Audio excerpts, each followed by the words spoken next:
একজন মুসলমান নামাজ না পড়ে সেই কখনো কি করতে পারে না, ইমানদার দাবি করতে পারে না। এই যে যারা নামাজ আদায় করে না, নামাজ আদায় না করতে তাদের ইমান, অনেকেই বলতেছেন যে ইন্না বাইনার রাজুলি ওয়া বাইনাল কুফরি তারকুস সালাত। ইমাম মুসলিম হাদিসটা বর্ণনা করেছেন, একজন মুসলিম এবং একজন কাফিরের মধ্যে ডিফারেন্ট হলো কি করা, নামাজের পার্থক্য হলো সেই যে মুসলমান সেই যে কাফির, এই জিনিসটা বোঝা যাবে কিসের মাধ্যমে, নামাজের মাধ্যমে। এই জন্য একজন নাম দিয়ে কখনো আব্দুল করিম, আব্দুর রহিম নাম দিয়ে কখনো ইমানদার বা মুসলিম দাবি করা যায় না। এই নামের সাথে কি করতে হবে, কাজের মিল থাকতে হবে। বর্তমানে এই যে ইউরোপিয়ান কান্ট্রি যেগুলো আছে, তাদের কাছে সবচেয়ে প্রিয়তম নাম হলো তাদের কাছে মুহাম্মদ সাল্লাল্লাহু আলাইহি ওয়াসাল্লাম, সুবহানাল্লাহ। অর্থাৎ এখন ইহুদি খ্রিস্টানেরা কি নাম রাখতেছে, মুহাম্মদ নাম রাখতেছে। ইহুদি খ্রিস্টানেরা কি নাম রাখতেছে, মুহাম্মদ নাম রাখতেছে। তাহলে নাম দিয়ে কাম নেই, নামের সাথে কি লাগবে, কাজও লাগবে। আমার নাম আব্দুল করিম, আব্দুর রহিম, আমি মুসলমানের ঘরে জন্মগ্রহণ করেছি বিদায় আমি মুসলমান থেকে যাব। আরে ভাইজান, একটা কথা যদি বলি, দৈনিক যদি 5 ওয়াক্ত যদি আল্লাহর দরবার থেকে ডাক দেওয়া হচ্ছে হাইয়া আলাস সালাহ হাইয়া আলাল ফালাহ, তাহলে মাসে কয়বার হয়, বছরে কয়বার হয়? আপনার যে 60 বছর 70 বছর হায়াত যে চলে গেল, তো কত হাজারবার কত লক্ষবার আপনি আল্লাহর আদেশকে ডিনাই করলেন, অমান্য করলেন, তাহলে আপনি কিভাবে মুমিন থাকবেন? আমি আর আপনি যদি সন্তান হয়ে পিতামাতার আদেশ অমান্য করি, 1 বার 2 বার 3 বার অমান্য করি, তাহলে কতবার অমান্য করলে তারা আমাদেরকে ঘর থেকে গাঁট ধরে বের করে দিবে, তুমি আমাদের কথা শুনো না, পিতামাতার কথা শোনো না, সুতরাং তোমাদেরকে ঘর থেকে ক্যান্সেল করা হলো। আরও বেয়াদবি করলে তাদেরকে ত্যাজ্যপুত্র করা হয়, সম্পদ থেকে বহিষ্কার করা হয়, বঞ্চিত করা হয়। আর আমি আর আপনি মোমেন দাবি করব, ইমানদার দাবি করব, মুত্তাকি দাবি করব, নামাজ না পড়লে অসুবিধা কি, আমার ইমান ঠিক আছে দাবি করব। একবারও কি চিন্তা করে দেখেছেন আমি দৈনিক 5 বার আল্লাহর আদেশের অমান্য করে মাসে কয়বার করতেছি, বছরে কয়বার করতেছি? আমার হায়াত যে 70 বছর 80 বছর হয়ে গেছে, আমার জীবনের কত সময় আমি আল্লাহর নাফরমানি করেছি। তাহলে কিভাবে আমি নিজেকে ইমানদার দাবি করতে পারি? আল্লাহর দরবারে আমার নাম কি ইমানদার হিসাবে থাকবে নাকি কাফের হিসাবে থাকবে? বলেন, কাফের হিসাবে। রাসূল সাল্লাল্লাহু আলাইহি ওয়াসাল্লাম বললেন ইন্না বাইনার রাজুলি ওয়া বাইনাল কুফরি তারকুস সালাত। একজন মুসলমান একজন কাফিরের মধ্যে পার্থক্য হলো নামাজ। এই জন্য তো নামাজের প্রতি রাসূল সাল্লাল্লাহু আলাইহি ওয়াসাল্লাম কত গুরুত্ব দিয়েছেন। তিনি যখন মুমূর্ষ অবস্থা তিনি দুনিয়া থেকে চলে যাবেন, এই জটিল পরিস্থিতিতে তিনি বলেছেন, কি বলেছেন? মা আয়েশা রাদিয়াল্লাহু তাআলা আনহার সেই কোলের মধ্যে তার মাথা মোবারক ছিল, সার মোবারক ছিল। সেই মুমূর্ষ অবস্থায় রাসূলুল্লাহ সাল্লাল্লাহু আলাইহি ওয়াসাল্লাম বলেছিলেন আসসালাত ওয়া মা মালাকাত আইমানুকুম। এই পৃথিবীর মানুষ, আমি তোমাদেরকে বলতেছি নামাজের প্রতি গুরুত্ব দাও, এবং ওয়া মা মালাকাত আইমানুকুম, এবং তোমাদের অধীনস্থ যে কর্মচারী থাকবে, যে কাজের বুয়া থাকবে, যে কাজের লোক থাকবে, তোমরা তাদের অধিকারের ব্যাপারে তোমরা সচেতন থাকবা। আর আমরা দেখি রাসূলুল্লাহ সাল্লাল্লাহু আলাইহি ইসলামের অবস্থা যখন করুণ অবস্থা ছিল, তিনি হযরত আব্বাস রাদিয়াল্লাহু তাআলা, আরেকজন সম্ভবত হযরত আলী, সম্ভবত মনে হয়, এই যে তাদের ঘাড়ের উপরে তিনি 2 হাত দিয়ে এইভাবে পাকে মাটির সাথে শেষরিয়ে তিনি নামাজে জামাতে শরীক হয়েছিলেন, সুবহানাল্লাহ। তাহলে নামাজ কত গুরুত্বপূর্ণ ছিল। যে হযরত ওমর রাদিয়াল্লাহু তাআলা আনহুর ইতিহাস আপনাদের জানা আছে, অনেকবার এখানে আমি উপস্থাপন করেছি। যখন সেই হযরত ওমর রাদিয়াল্লাহু তাআলা ফজরের ইমামতি করার সময় যখন সেই জৈনকগ্নি উভুষ তাকে যখন খিঞ্জর দিয়ে তার এই যে পেটের মধ্যে যখন আঘাত করা হলো, তার লিভার পেট থেকে বের হয়ে গিয়েছিল, হযরত ওমর রাদিয়াল্লাহু তাআলা আনহু সেই লিভার হাত ধরে তাকে ঘরের মধ্যে যখন নেওয়া হলো, একটু পরে তখন তিনি পানির আহ্বান করেছিলেন। ঘরের সদস্যরা মনে করল যে ওনার হয়তো জীবন সায়ন্য চলে এসেছে, উনি হয়তো পানি পান করার জন্য চাচ্ছেন। ওনার গ্লাসে করে পানি যখন নিয়ে আসা হলো, তিনি বললেন আমি খাওয়ার জন্য না, আমার নামাজ 2 রাকাত এখনও বাকি আছে, এই অতিরিক্ত নামাজটা আমি শেষ করার জন্য, বাকি নামাজ শেষ করার জন্য, উজু করার জন্য তোমাদের কাছ থেকে আমি পানি তালাশ করতেছি।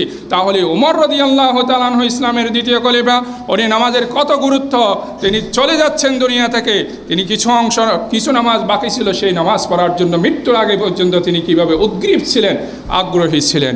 আজকে আমাদের নামাজের কোন অবস্থায় আমরা আছি? তাহলে আমাদেরকে কি করতে হবে? নামাজের প্রতি আমাদেরকে আরও বেশি যত্নশীল হতে হবে। এবং অনেক সময় আমাদের মধ্যে দেখা যায় যে আমরা যথাসময়ে নামাজ পড়তে চাই না। রাতের 12টা, 1টা, 2টা পর্যন্ত আমরা টিভি চ্যানেল দেখব, এখানে টকশো থাকে। অবশ্যই টকশো তো মাঝখানে চলে গেছে, যেহেতু একদলীয় শাসন চলেছে, এখানে সবাই পক্ষে বিপক্ষে বলতে কেউ ছিল না, টকশো অনেক দিন ছিল না। তারপর বিভিন্ন সিরিয়াল থাকে, এই সিরিয়ালগুলো দেখতে হয়। তো দেখতে দেখতে সিরিয়াল শেষ না হতে হতে 1টা, 2টা যখন হবে, তখন আস্তে আস্তে কোথায় যাবে?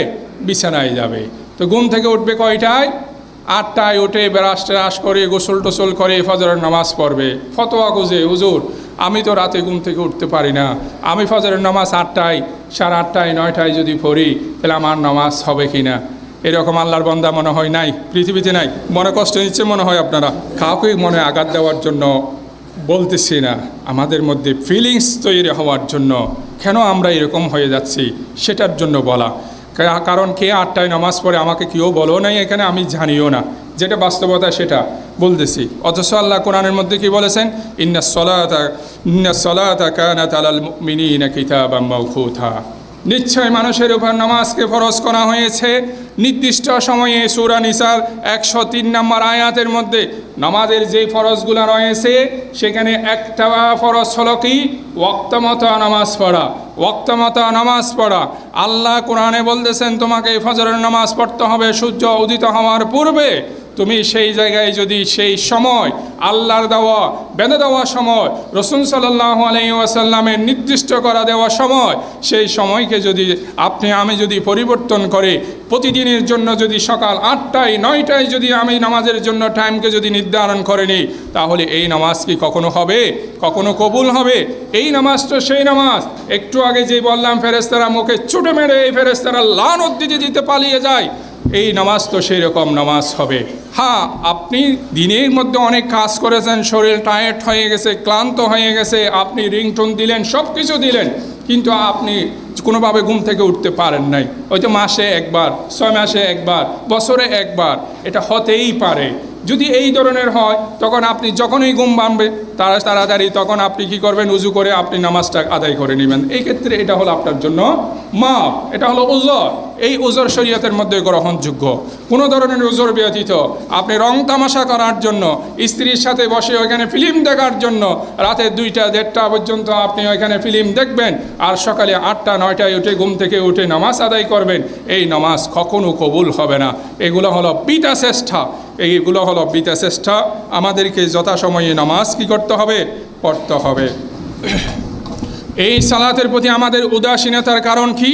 সালাতের যেই মর্যাদা, গুরুত্ব, মাহাত্ম্য রয়েছে সেটা সম্পর্কে আমরা ওয়াকিফাল নই। এটা সম্পর্কে আমাদের জ্ঞান না থাকার কারণে আমরা এই নামাজের প্রতি আমরা উদাসীন।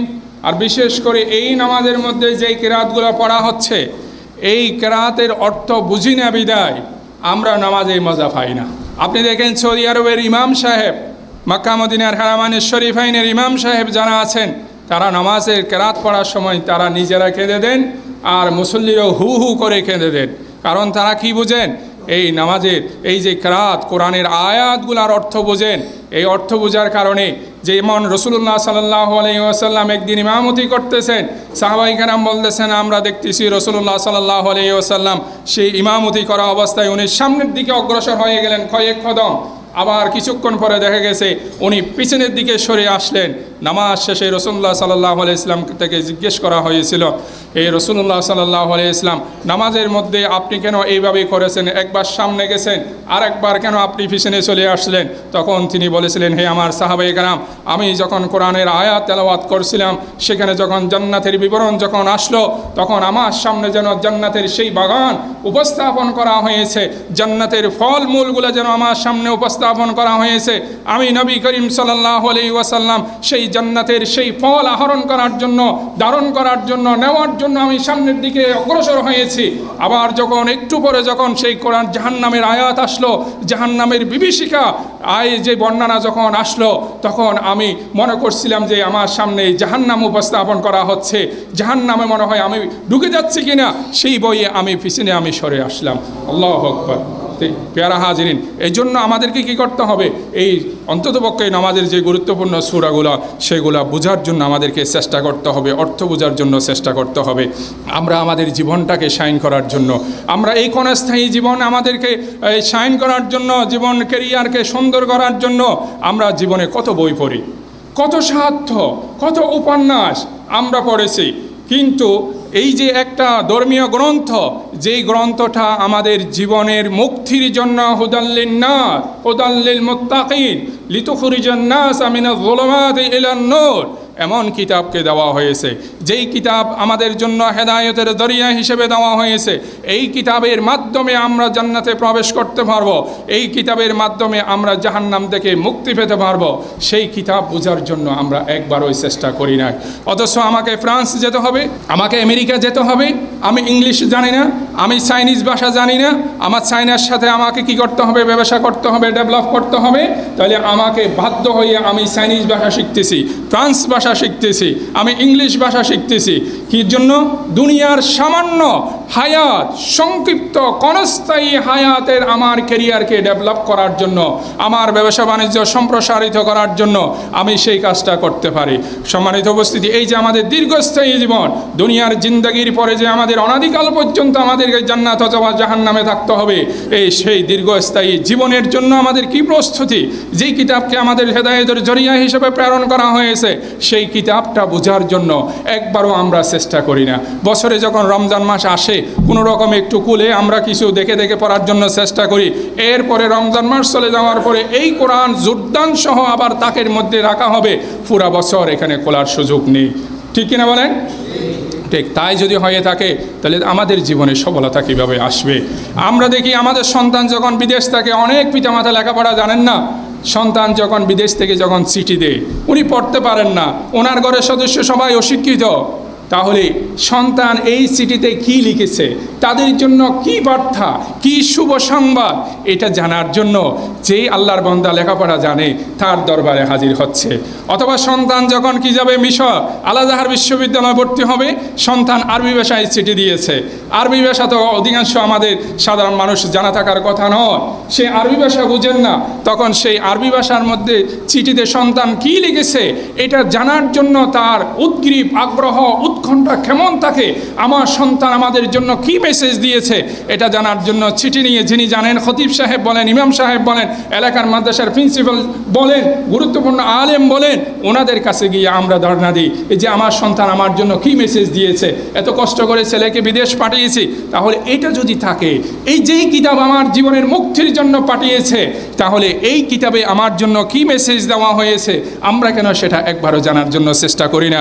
অথচ আল্লাহ সূরা আম্বিয়া 10 নম্বর আয়াতে বলেন, লাকাদ আনজালনা ইলাইকুম কিতাবান ফিহি যিকরুকুম আফালা তাআকিলুন, আমি এমন একটা কিতাব নাজিল করেছি যেই কিতাবে তোমাদের জিকির রয়েছে, যেই কিতাবে তোমাদের জন্য হেদায়েত রয়েছে, যেই কিতাব তোমাদের জন্য মুক্তির জন্য, তোমাদের মুক্তির জন্য যে কিতাব প্রেরণ করা হয়েছে, তাহলে এই কিতাব কেন তোমরা একবারও যেন খুলে দেখো না, একবারও কেন পড়ে দেখো না? তাহলে এই যে কোরআনের অর্থ না জানার কারণে নামাজের মধ্যে আমাদের যেভাবে একাগ্রতা আসার দরকার, সেইভাবে আমাদের একাগ্রতা আসে না, নামাজ আমাদের মধ্যে কি লাগে না, ভালো লাগে না। এজন্য আমাদেরকে কোরআন পড়তে হবে। এই কোরআন যেই নবীর উপর নাজিল হয়েছেন তার জীবনাদর্শ আমাদেরকে ফলো করতে হবে, অনুসরণ করতে হবে। তাহলে আমরা পৃথিবীতে কি থাকতে পারবো? আমরা পৃথিবীতে সুখী সমৃদ্ধ থাকতে পারবো। কারণ এই নামাজ হলো এমন একটা নামাজ, কিয়ামতের দিন সর্বপ্রথম এই নামাজের হিসাব হবে। রাসূলুল্লাহ সাল্লাল্লাহু আলাইহি ওয়াসাল্লাম বলেছেন, ইন্না আউওয়ালা মা ইউহাসাবু বিহিল আবদু ইয়াউমাল কিয়ামাতি আন আমালিহি আস-সালাতুহু, কোন বান্দার জীবনের সব আমলের মধ্যে সর্বপ্রথম যে আমলের হিসাব নিকাশ শুরু হবে সেটা হলো কি? নামাজ।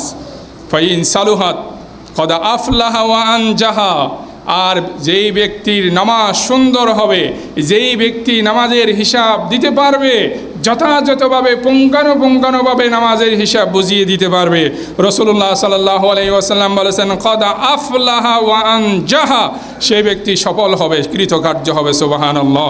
ওয়া ইন ফাসাদাত ফাকাদ খাবা ওয়া খাসিরা, আর যদি সেই নামাজের হিসাবের মধ্যে বেজে যায় আটকে যায়, প্রথম ধাক্কাতে সে যদি ধরা খেয়ে যায়, রসুল বলেছেন ফাকাদ খাবা ওয়া খাসিরা, তাহলে তার জীবন সামনের দিকে কি হবে, পুরাটাই তার জন্য দুঃসংবাদ হবে। ইমাম তিরমিজি রহিমাহুল্লাহ হাদিসটা বর্ণনা করেছেন, 378 নম্বর হাদিস। সম্মানিত হাদিরিন, এই জন্য আমাদেরকে কি করতে হবে, নামাজের প্রতি যত্নশীল হতে হবে। সবার ভাগ্যে নামাজ জুটে না। সময় শেষ, আমরা ওইদিকে চলে যাই, একদম শেষের দিকে চলে যাচ্ছি। আমাদের মধ্যে অনেকেই বলেন এত নামাজ পড়েছি, সেই নামাজের খবর তো এখনও পাই নাই।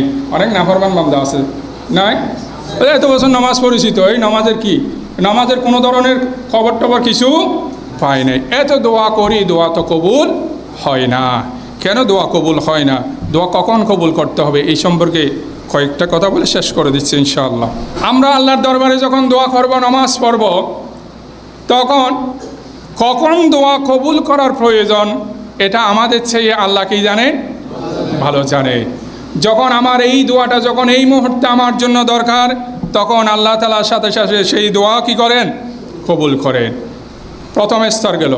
দোয়ার দ্বিতীয় নম্বর স্তর হলো, যখন আমরা চাচ্ছি এই মুহূর্তে এটা আমার জন্য প্রয়োজন, কিন্তু আল্লাহ যে ভালো জানেন, আল্লাহ আলিমুল বিল গায়বি, আল্লাহ অদৃশ্য জগতের অবস্থা তিনি ভালো জানেন, সেই হিসাবে তিনি জানেন এই বিষয়টা আমার জন্য এই মুহূর্তে কি নয়, আমার জন্য কল্যাণকর নয়। এই জন্য তিনি সেই দোয়া কবুল করেন না, সেই দোয়ার প্রতিফল সাথে সাথে দেন না। যেমন নিউমোনিয়ায় আক্রান্ত একজন সন্তান শিশু, যদি আপনি দোকানের পাশ দিয়ে রাস্তা দিয়ে যখন যাচ্ছেন, সেখানে আইসক্রিমের দোকান আছে, সেই নিউমোনিয়া আক্রান্ত ওই শিশু বলতেছে বাবা আমাকে একটা আইসক্রিমের ব্যবস্থা করে দাও। তখন পিতা কি আইসক্রিম দিবে? আইসক্রিম দিবে না। তখন সন্তান রাগ করে কি বলবে, আমার বাবা কত পছা, আমি একটা আইসক্রিম খুঁজেছি, আমার পিতা আমাকে দিচ্ছে না, কিন্তু অমুকের বাবা কত ভালো, সে আইসক্রিম বলেন যা বলেন তা খুঁজে সব কিছু দিয়ে দেন। কিন্তু পিতাই তো ভালো জানেন যে এই আইসক্রিম এখন দিলে সন্তানের 12টা বাজবে না 13টা বাজবে, পিতা ভালো জানেন। কিন্তু ওই সন্তান না জানার কারণে পিতাকে কি করে, সে ব্লেম করে, দোষারোপ করে। আমরাও যে এই মুহূর্তে আমার দরকার, আমি চাচ্ছি এই মুহূর্তে, কেন আল্লাহ দিচ্ছেন না, দিলে ভালো হবে নাকি না দিলে ভালো হবে এটা আল্লাহ ভালো জানেন। এই জন্য অনেক সময় সাথে সাথে আমাদের দোয়ার ফসল সাথে সাথে দেন না।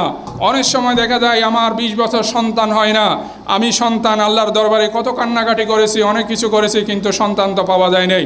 আমাদের মন কত খারাপ, কারণ আমরা ধৈর্য ধারণ করতে পারি না। আল্লাহ তো জানেন তুমি যে সন্তানের আহ্বান করতেছ, দোয়া করতেছ, এই সন্তান যদি আমি তোমাকে দিই, এই সন্তান তো ঐশীর মতো সন্তান হতে পারে। এই যেই ঐশী পিতা মাতাকে জবে করে দিয়েছিল, এই ধরনের হাজার হাজার ঐশী সমাজের মধ্যে সৃষ্টি হচ্ছে। এই জন্য তোমার ইজ্জত সম্মান বাঁচানোর জন্য আমি তোমার সেই দোয়া কবুল করি নাই, সেই দোয়া আমি তোমার থেকে জমা করে রেখেছি। যেমন হযরত ইব্রাহিম আলাইহিস সালাম দোয়া করেছিলেন, সেই দীর্ঘ 87 বছর বয়সে তাকে সন্তান দান করেছিলেন। এরপরে তৃতীয় নম্বর আমরা দোয়া করি, সেই দোয়া কখন দেন না, আল্লাহর সাথে সাথে প্রতিফল দেন না। হয়তো এই দোয়ার বদৌলতে আল্লাহ আমাদের থেকে বড় ধরনের বিপদ আপদ থেকে আমাদেরকে রক্ষা করেন। যে গাড়ি অ্যাক্সিডেন্ট হয়ে গেছে, সবাই আহত হয়েছে, যেখানে যাচ্ছে আল্লাহর একজন বান্দা একদম সুস্থ, একটা সন্তান, একটা শিশু অনেক সুস্থ, কোনো কিছু হয় নাই, দুধের বাচ্চা, কিছু হয় না, এই ধরনের অনেক পাওয়া যায়। ওই যে তার পিতামাতা দোয়া করেছিল, সেই দোয়ার ফল আল্লাহর সাথে সাথে না দিয়ে তাদের বিপদ আপদ থেকে রক্ষা করার জন্য যখন প্রয়োজন হয়েছিল তখন দিয়েছিল আল্লাহ। সুবহানাল্লাহ। সর্বশেষ যখন কিয়ামতের দিন, যখন সেই কঠিন পরিস্থিতিতে যখন আল্লাহর দরবারে উপস্থিত হবে, তখন তার আমলনামা যখন সামনে উপস্থাপন করা হবে, তার আমলনামায় দেখা যাচ্ছে গুনাহ আর গুনাহ। সে হতাশ, আমাকে যে জাহান্নামে যেতে হবে, তাকে টেনে হেঁচড়ে কোথায় নিয়ে যাওয়া হবে? জাহান্নামে নিয়ে যাওয়া হবে। জাহান্নামের যে বিভীষিকাময় অবস্থা, সময়ের স্বল্পতার জন্য ওদিকে যাচ্ছি না, আমরা বলতেছি না ভাই। জাহান্নামের কথা বলতে, আমার থেকে বলতে যেভাবে সহজ মনে হচ্ছে, আপনাদের থেকে শুনতে সেই রকম সহজ মনে হচ্ছে, বিষয়টা তেমন না। এই যে করোনার পরিস্থিতি আমরা দেখেছি, পৃথিবীর অবস্থা কেমন ছিল, আমাদের পিতামাতার অবস্থা কেমন ছিল, আমাদের পরিবারের অবস্থা কেমন ছিল, জাহান্নাম কি তাই, নাকি তার চেয়ে আরও অত্যন্ত ভয়ানক অবস্থা? অত্যন্ত ভয়ানক অবস্থা হবে। সেই পরিস্থিতিতে তাকে টেনে টেনে জাহান্নামের দিকে নিয়ে যাওয়া হবে। আল্লাহ তাআলা ডাক দিবেন, হে ফেরেশতা থামাও, আমার বান্দাকে থামাও। তখন তাকে থামানো হবে, থামানোর পরে তাকে জিজ্ঞেস করা হবে তুমি এই কাজগুলো করেছো, সেই সবগুলো স্বীকার করবে। তখন আল্লাহ তাআলা বলবেন তোমার একটা সওয়াব পুণ্য রয়ে গেছে, প্রতিদান রয়ে গেছে, যেটা আমি এখনও যোগ করি নাই। সেটা হলো তুমি যে আমার দরবারে দোয়া করেছিলা, সেই দোয়ার ফল আমি তোমাকে দুনিয়াতে দিই নাই। আজকে সেই জটিল পরিস্থিতিতে তোমাকে যখন জাহান্নামে নিয়ে যাওয়া হচ্ছে, সেই দোয়ার প্রতিফল আমি, ফলাফল তোমাকে আমি দিলাম, সুবহানাল্লাহ। তার আমলনামা যখন মাফা হবে, তখন সওয়াবের পরিমাণটা কি হয়ে যাবে? বাড়ি হয়ে যাবে। তখন তার জন্য জান্নাত নিশ্চিত হয়ে যাবে, সুবহানাল্লাহ। ওই বান্দা তখন সাথে সাথে সিজদায় পড়ে যাবে, আল্লাহর দরবারে কান্নাকাটি করে বলবে, এ আল্লাহ, এই যে পৃথিবীতে যত দোয়া করেছিলাম, সেই দোয়া যদি কবুল না হয়ে, কোনো দোয়া যদি কবুল না হতো, আজকে যদি আমি কিয়ামতের দিন সেই দোয়ার যদি প্রতিদান আমি পেতাম, তাহলে আমি কত না সৌভাগ্যবান হতাম, সুবহানাল্লাহ। এজন্য প্রিয় হাজরিন, আমাদের সময় শেষ। আমাদেরকে নামাজ পড়তে হবে, নামাজের প্রতি আমাদের যত্নশীল হতে হবে। আমরা নিজেরাই নামাজ পড়ব, আমাদের সন্তান সন্ততি পরিবার যারা আছে তাদেরকেও নামাজের প্রতি উদ্বুদ্ধ করতে হবে। সর্বশেষ কথা হলো, আমাদের এই মসজিদে আলহামদুলিল্লাহ তৃতীয় তলার কাজ শুরু হচ্ছে। লোহা আনা হয়েছে, তারপরে কংকর ভাঙা হয়েছে, বালুই আনা হয়েছে। কাজ আলহামদুলিল্লাহ আমাদের আগামীকাল থেকে শুরু হয়ে যাচ্ছে। আপনারা সবসময় সহযোগিতা করেছেন, করে করে তো এই পর্যন্ত এসেছে, আর সামনে নেওয়াটাও আপনারা সহযোগিতা করবেন, এই প্রত্যাশা রেখে আমার সংক্ষিপ্ত আলোচনা শেষ করছি। আসসালামু আলাইকুম।